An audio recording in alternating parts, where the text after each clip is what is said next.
Assalamualaikum warahmatullahi wabarakatuh. Perkenalkan, nama saya Vira Febrianti dari Prodi THP Angkatan 22. Di sini saya akan membuat video tugas MIT dari mata kuliah Kimia Pangan yang berjudul Air dalam pada pangan perikanan, karbohidrat pada pangan perikanan, protein pada pangan perikanan, lipid pada pangan perikanan, dan vitamin pada pangan perikanan. Baik, yang pertama yaitu air pada pangan perikanan. Air adalah zat kimia yang penting bagi semua bentuk kehidupan. Secara kimia, air adalah senyawa molekul yang terdiri dari dua atom hidrogen yang terikat secara kovalen dengan satu atom oksigen membentuk formula kimia H2O. Peran air dalam pangan. Selain menjadi pelarut untuk berbagai zat dan nutrisi, air juga berperan penting dalam proses reaksi kimia dan biokimia yang terjadi selama pembuatan dan pemrosesan pangan. Adapun fungsi air pada pangan yaitu 1. Sebagai pelarut, 2. Sebagai pembawa nutrisi, ketiga sebagai reaksi kimia dan biokimia, keempat stabilisasi dan pengaturan suhu, yang kelima transportasi zat-zat penting. Aktivitas air dalam kualitas dan keamanan pangan. Pertumbuhan mikroba, reaksi kimia, kestabilan produk, tekstur, dan rasa. Baik, yang kedua yaitu karbohidrat pada pangan. Adapun pengertian dari karbohidrat adalah salah satu zat gizi makro yang penting bagi tubuh. Sebagai sumber energi utama, karbohidrat ditemukan dalam berbagai jenis makanan, seperti nasi, roti, pasta, dan buah-buahan. Adapun jenis-jenis karbohidrat yaitu yang pertama karbohidrat sederhana, yang kedua karbohidrat kompleks, yang ketiga serat pangan. Fungsi karbohidrat bagi tubuh. 1. Sumber energi utama, 2. Menjaga kadar gula, 3. Mendukung sistem pencernaan, yang keempat menjaga kesehatan pada jantung. Adapun perhitungan kebutuhan karbohidrat harian, yang pertama untuk anak-anak 45-65% dari total asupan kalori harian.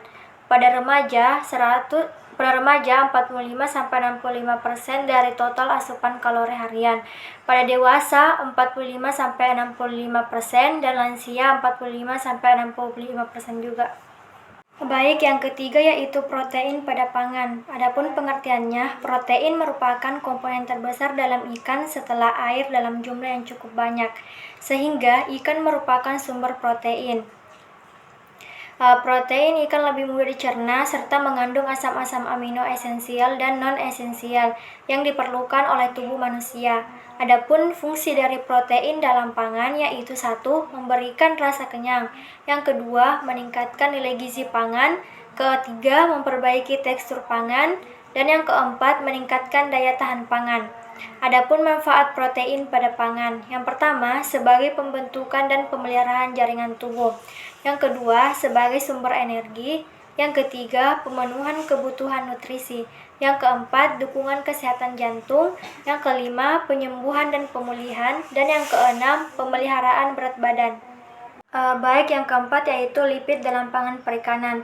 Adapun definisi lipid yaitu lipid adalah kelompok senyawa organik yang tidak larut dalam air, termasuk lemak, minyak, sterol, dan fosfolipid. Adapun fungsi dari lipid. Lipid berfungsi sebagai sumber energi, mempertahankan struktur sel, dan memberikan rasa gurih pada produk perikanan. Jenis-jenis lipid: lemak jenuh, lemak tak jenuh, dan kolesterol.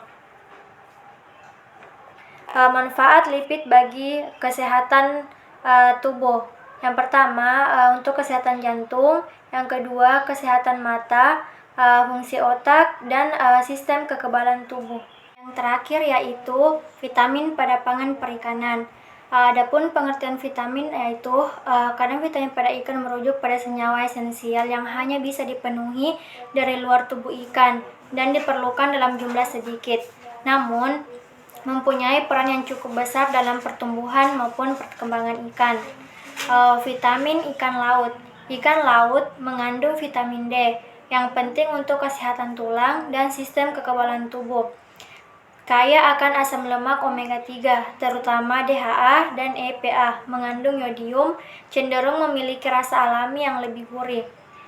Vitamin ikan tawar. Ikan air tawar lebih tinggi kalsium daripada ikan laut, mengandung lebih banyak vitamin A dan folat. Kandungan omega 3 pada air tawar juga tinggi, meskipun tidak sebanyak pada ikan laut.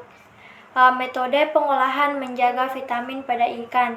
Yang pertama yaitu perebusan, yang kedua pengasapan, yang ketiga panggang atau bakar. Baik, itulah tadi penjelasan dari saya. Cukup sekian. Assalamualaikum warahmatullahi wabarakatuh.